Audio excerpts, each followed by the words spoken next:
Today we're focusing our powers of review on Sprint, one of the top 4 mobile providers in the US.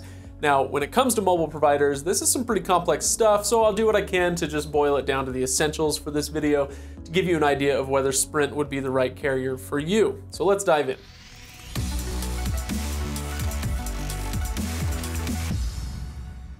I'll start with what we like about Sprint.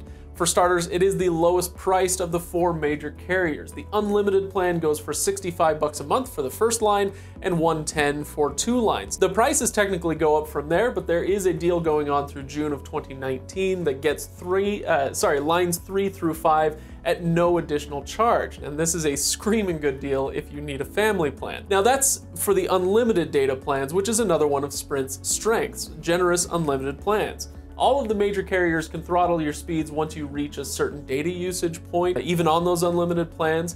In Sprint's case, they do that once you hit 23 gigabytes. Not as much as T-Mobile's whopping 50 gigs, but more than you would get from Verizon or AT&T. On top of that, an unlimited plan also gets 10 gigs of mobile hotspot data per month, so you can use your phone to connect the Wi-Fi on your laptop, for instance. Also worth noting is that Sprint's international coverage is pretty darn good. Obviously, it will vary by specific country, but generally, an unlimited plan also comes with an unlimited international text and data plan. The speed isn't great, clocking in usually about 2G speeds, and voice calls are still 20 cents a minute, but still, the international stuff certainly goes in the win column for Sprint. On the other hand, Sprint has some things going against it. I'll start with a minor one. If you want to use a Google Pixel phone on a Sprint plan, you'll have to jump through some hoops because Sprint doesn't officially support that phone in its stores. You'll need to get an unlocked Pixel to get it to work with Sprint. But that's a trifling point, I'll admit. More important is Sprint's data speed and coverage. If you're in an urban area, you probably won't notice much difference in coverage between Sprint and its competitors. But once you get out of the city, especially in a lot of the western states, coverage isn't so great.